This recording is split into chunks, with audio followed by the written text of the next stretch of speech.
We made it as far as getting our orange rectangle up on the pretty cornflower blue canvas. Now let's add a bit of code to react to a keystroke so that it changes the color. That's something we're going to do by adding an event handler to the window itself, so that no matter where our cursor is or whatever things are going on in the window, the entire window will be responding to key events. So to do that, we're going to say win.keyDown. That's an event.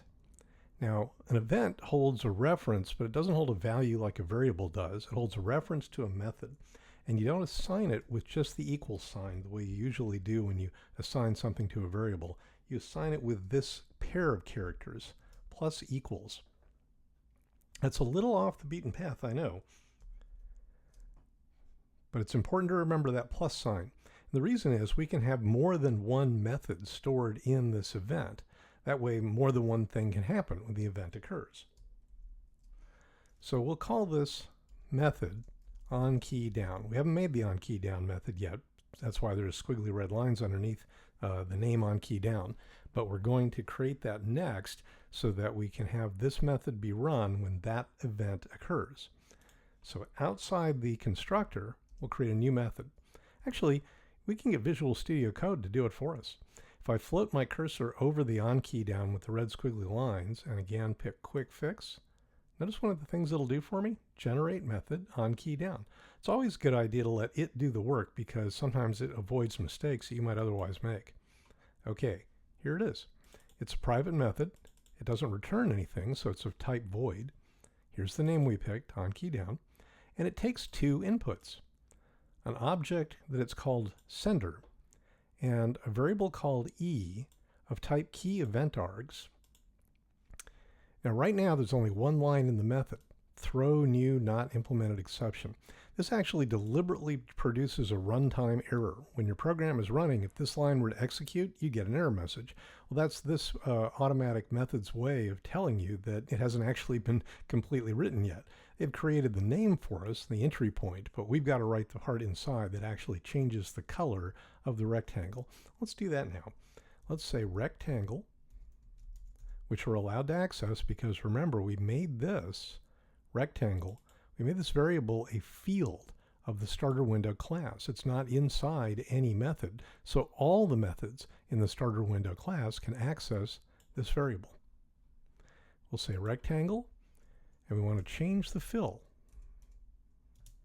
Let's change it from that pretty orange to, oh, what's a good choice?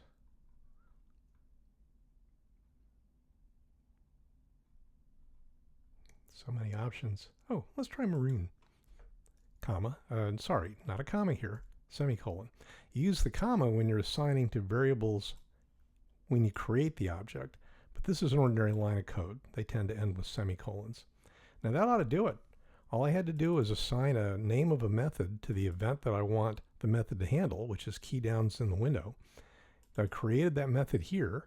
I don't really use these variables. I have to have them in the definition, but they don't get used in the body of the program, the body of the method. The method only has one line. It changes whatever the fill is to maroon. Let's run this and see if it works.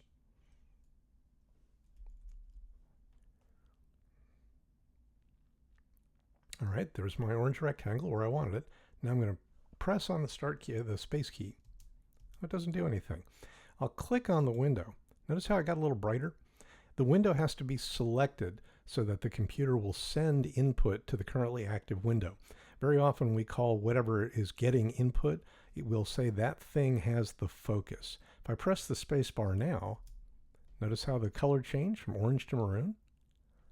Now if I press the space bar multiple times, we don't see anything happen. That's because it's already maroon. We could check that. We could make this a little bit smarter.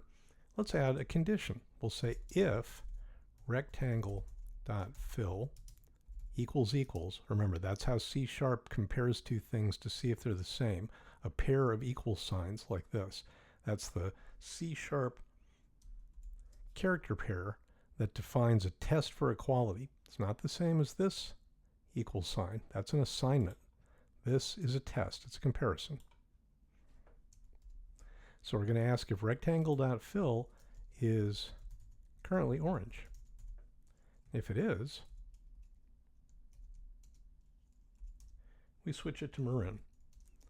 Else, meaning if the test fails, if it's not true, then we know that it wasn't orange, and so we'll make it orange. Whoops. I have to say brush is not orange.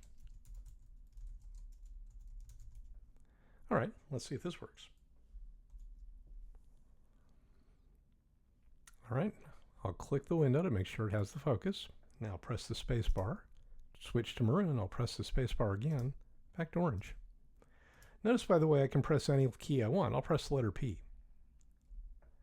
We can be much more selective. We can program our event handlers so it only responds to particular keys. That way each key can do a different thing, which obviously is something we'll need to be able to do later on. For this simple example, any key will do, so the event handler doesn't check to see what key was pressed.